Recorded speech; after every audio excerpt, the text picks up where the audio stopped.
Party సభ్యులు మా సహనాన్ని పరీక్షించొద్దని చెప్పి కోరుకుంటున్నాం. మీకు ఇది పొరపాటైంది, మీకు పరిపాటైపోయింది, గొడవ పెట్టుకోవటమే మీ లక్ష్యం. ఇది పద్ధతి కాదు, ఇది పద్ధతి కాదు. ఒక బలహీన వర్గాలకు సంబంధించిన స్పీకర్ గారి తలపైన ఆ విధంగా పేపర్లు వేయటం పద్ధతి కాదు.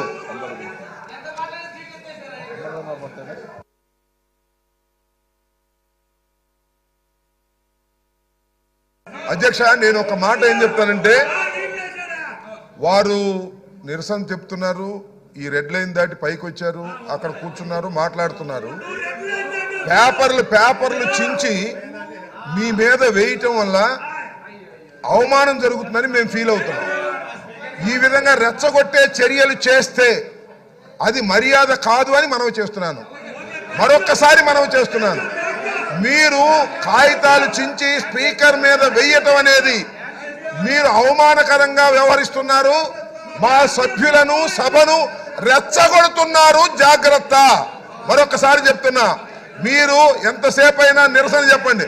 మీరు ఇక్కడ కూర్చుని ఎవరు లేరని కాదు, ఊరికినే కాగితాలు చింపి స్పీకర్ మీద వేసి అవమానకరంగా మాట్లాడటం, అవమానకరంగా జెక్చర్స్ ఇవ్వటం పట్ల తీవ్ర నిరసన వ్యక్తం చేస్తున్నాం. మీరు మర్యాద తప్పుతున్నారు, సభా సాంప్రదాయాలు తప్పుతున్నారు. ఇలా సభా సాంప్రదాయాలు తప్పితే మేము కూడా తప్పవలసి ఉంటుంది అనేది గుర్తుపెట్టుకోండి. కాగితాలు చించి ఆ పుస్తకాలు చించి మీరు వేసేటటువంటి ప్రయత్నం చేస్తున్నారు. ఇది మర్యాద కాదు. అసలు మీరు సభలో ఉండదలుచుకున్నారా, వెళ్ళదలుచుకున్నారా? వెళ్ళదలుచుకుంటే చెప్పండి, మీ అంతటా మీరు వెళ్ళండి. ఒకటి లేదు, సస్పెండ్ చేయించుకుంటారా చేయించుకోండి, లేదు అలా కూడా వెళ్ళరు, మార్షల్తో నెట్టించుకుంటారా నెట్టించుకోండి. Options are yours.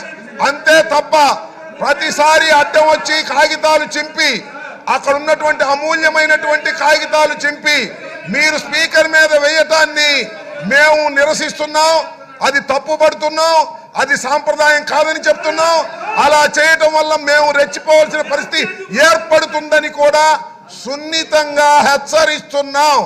జాగ్రత్త అని కూడా చెప్తున్నాం. అధ్యక్ష, వీళ్ళు మారని పదే పదే మనం మాట్లాడుకుంటున్నాం. అధ్యక్ష, వీళ్ళు ప్రజా సమస్యల గురించి సభలో మాట్లాడుతున్నట్టుగా బిల్డప్ చేసి సభని హైజాక్ చేసి మీడియా అటెన్షన్ తీసుకోవడానికి చేసే ప్రక్రియ కానీ సిగ్గుమాలిన దురదృష్టకరమైన అధికార దాహంతో అధికారమే పరమావధిగా ఈ నీచమైన రాజకీయ ప్రక్రియకి ఒడిగట్టారు. అధ్యక్ష, అది తప్పని చెప్పి మేము పదే పదే చెబుతున్నాం.